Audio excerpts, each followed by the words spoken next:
Good morning. Good morning, everyone.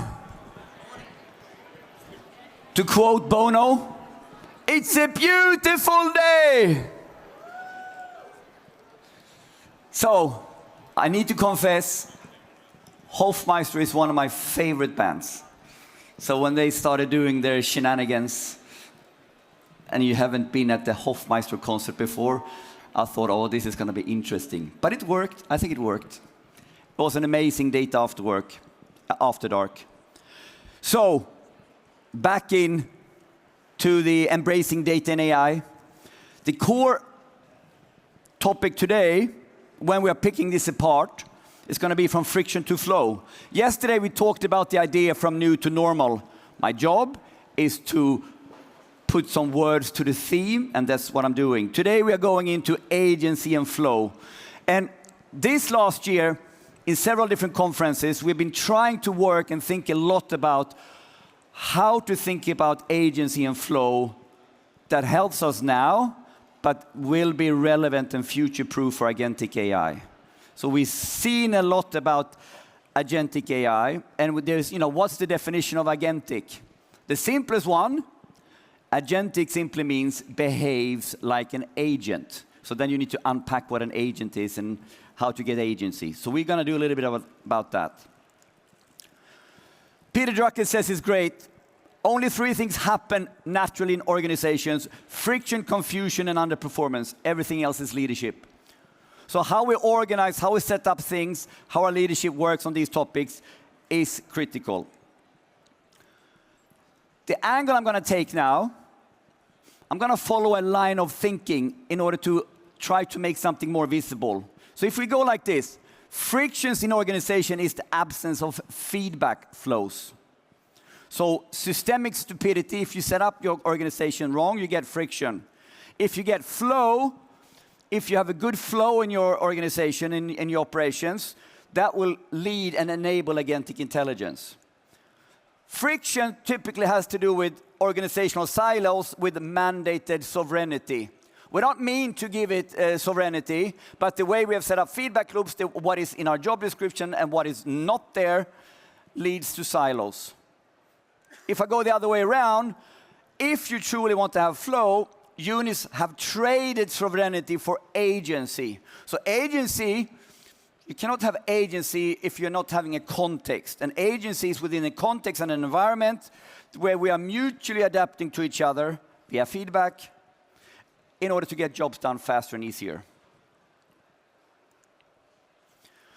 The father of cybernetics, and we had fun, and we call him the original AI doomer. Norbert Wiener, he theorized in the 1940s that all intelligent behavior is the result of feedback mechanisms. And he was arguing in the 40s that possibly could be simulated by machines. And why is he a doomer? Because he talked already in the 40s and 50s about how will this impact humans? What will be tricky? So we are coming now from a thesis that without feedback there is nothing but friction.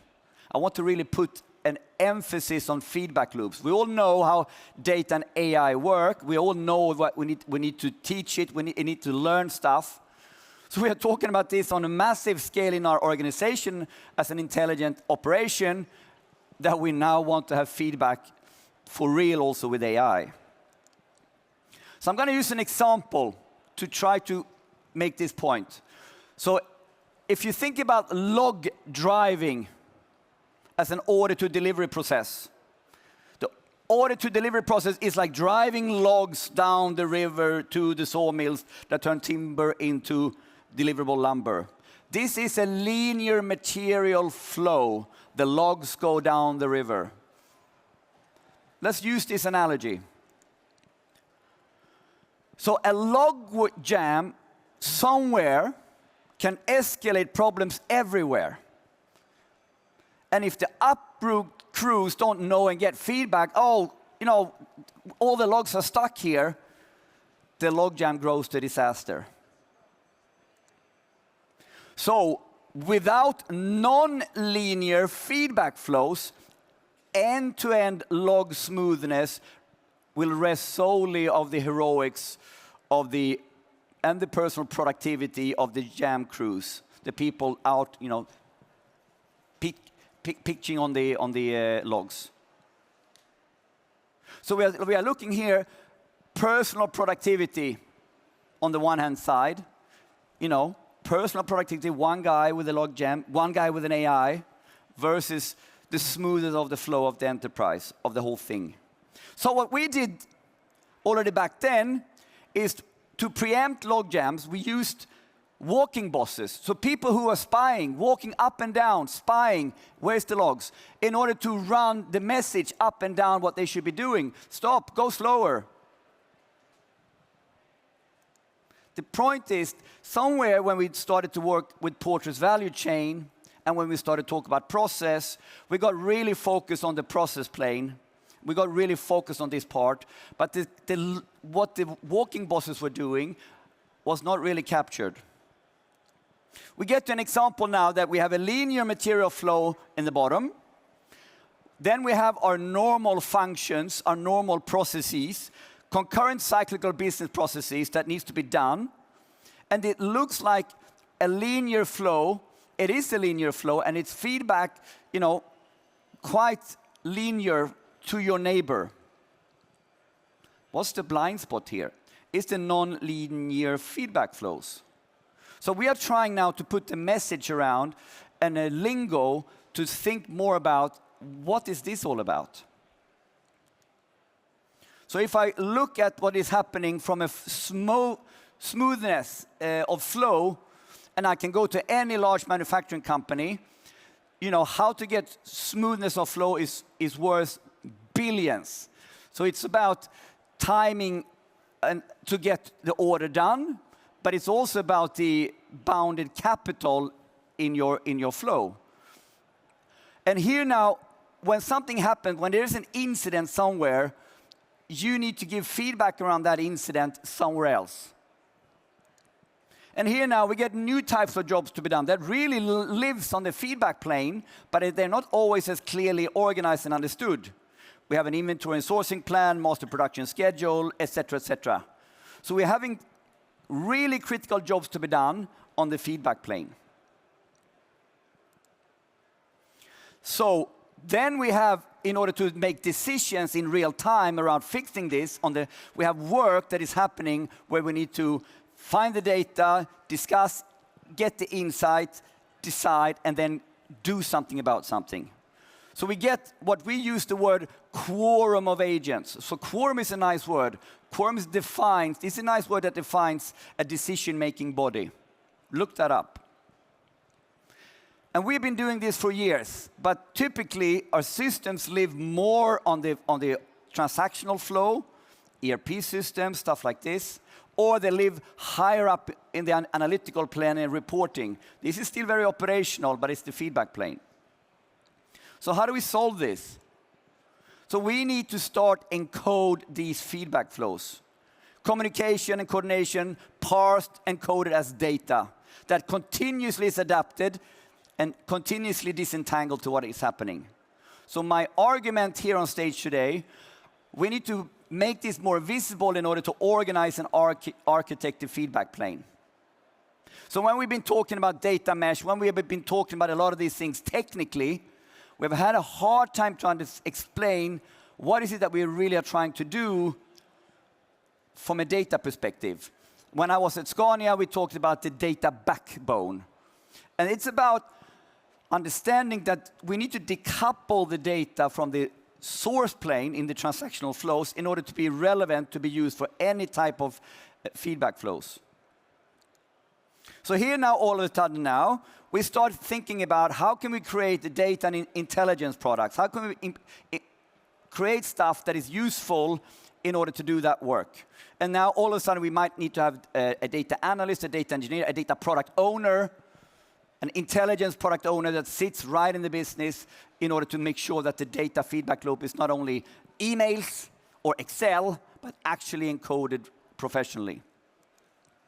So here we now get to a definition of data products and intelligence products in the sense of really supporting inside the business. So now we have taken very technical understanding of this. What is a data product? How should we build a data product technically?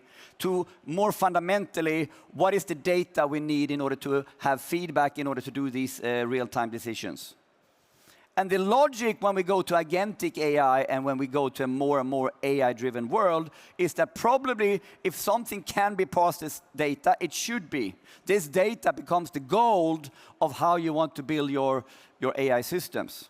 If I go all the way back to what Anders talked about yesterday, about the ladder towards AGI, to the, it starts here and now. It starts with organizing and understanding the feedback plane, starting to do the data, not maybe for agentic AI day one, but for decisions in your daily lives. So we can get more and more detail here. I'm going to stop here. But we are talking about data products and intelligence products in the topic of we digitize decisions, doings, and differences. We disentangle distinctions. Things mean a little bit different things in different parts of the flow, so we need to have metadata. We need to develop the data products in such a way that they are useful and adoptable and works in the workflows for making these decisions. And we need to design intelligence products on the end. Here now, when we have this, we can start doing amazing stuff, where we get to self-services as an AI, or even agentic AI, where we start looking at the AI as a co-worker in this space. So what I'm talking about now is that this is now when we get a tricky point that we need to start understanding technical roles or data-oriented roles very, very close to the core operations. So if you really want to go from meddling around with emails and Excels in these feedback flows, you need to start building the teams around this that can really work as part of the core decision-making quorum. This is domain teams, it's not IT. What the IT team then gets more towards is to be the platform enablers with the technologies and the tools. I heard a couple of visions here yesterday. We in IT, in the platform team, we want to enable a toolbox like a portal where decision teams can go in and pick, I need data from here, I need a UX approach here, I need this and this and this in order to build something for this decision data workflow. So now I have a new word that I'm using. I'm framing the word a decision data workflow. It's this part where you have a decision that you're working on and you're trying to sort out which feedback loops are relevant for this decision data workflow. And this can be very, very operational, incident management, or it can be very, very strategic, strategic planning as an example. But what is the data? What is the feedback we need? The key topic now is that we get an agency around this data workflow. Who makes the decisions? So we get a situated agency here. And we get a quorum of agents. Who is actually part of making this decision in reality? If something happened in the order flow and I now need to do my master scheduling differently, it's at least two different parts in this order to delivery flow that needs to make this decision together. So we get to a point that we are trying to find a way to talk to the business around data, decision data workflows as a way to better understand when we are trying to find AI use cases, when we are trying to work with data products, how to explain it so it doesn't become so techy, how to work with it so we truly better understand where the AI will live.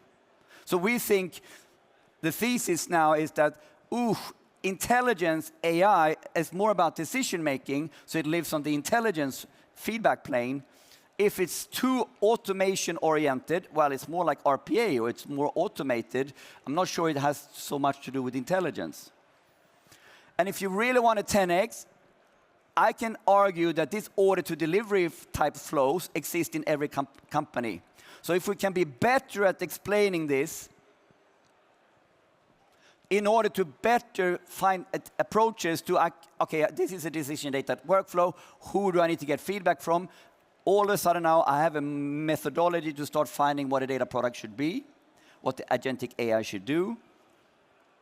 And it really starts by finding those feedback flows, finding the value, finding the flow, work that angle first as a way to really drive the right requirements on what the technology patterns we need in terms of data and AI techniques.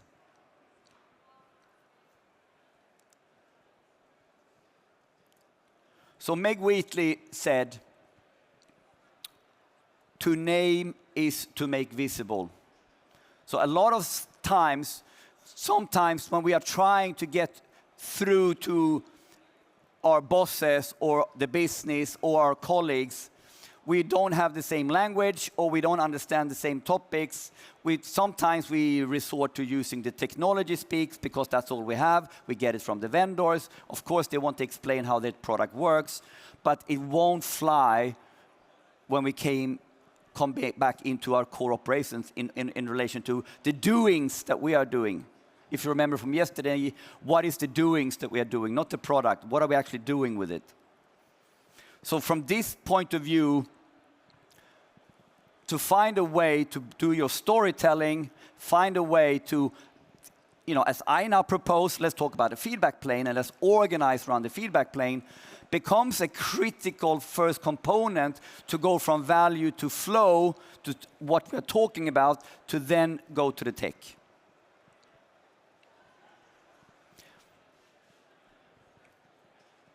With this, I want to take a couple of minutes also to reflect on this conference. I always try to frame it like this. We go and look at all the vendors and speak with the vendors to really get the grasp on invention, to get the grasp on what is the art of possible. Then the networking we do in this room, the community we are building, the way we are talking to our peers, finding people who are working on similar projects. We are doing data products. Are you also doing data products? Okay, can we talk? How did you do it? What are you working on? This is about going from the possible to the practical. Talking to your peers is then going from the invention focus to the adoption focus. So we started this Data Innovation Summit. It's the 10th episode this time. And we have now defined in these 2 days, invention times adoption equals innovation. So the Data Innovation Summit gives all of us an arena to look at the inventions and with our peers talk about the adoptions. How do we adopt it? How do we take this to normal? And when we now have said embracing data and AI, yesterday we managed to do a definition on embrace as the inflection point when we go from new to normal. And we need to steer our ways, think about how we set things up with the adoption and normalizing effort in mind from the beginning. We need to be very, very smart to navigate for normalcy, not for invention. And then today, what are we pivoting around? If the new to normal is all what we are here to do, we are here to take things from new to normal, but what are we pivoting around? What are we reforming? Is the friction to flow topic. So yesterday was the journey, and today I was trying to we want to embrace to go from friction to flow. So the things that we haven't solved before, the friction we have in our analog lives, when we put AI into the mix of that friction, will we get agentic intelligence or will we get automated incompetence? So this is all about, we need to work on the friction to flow idea to really be safe around our AIs and to make it work. We can't put AI in something that is systemically stupid. It's dangerous.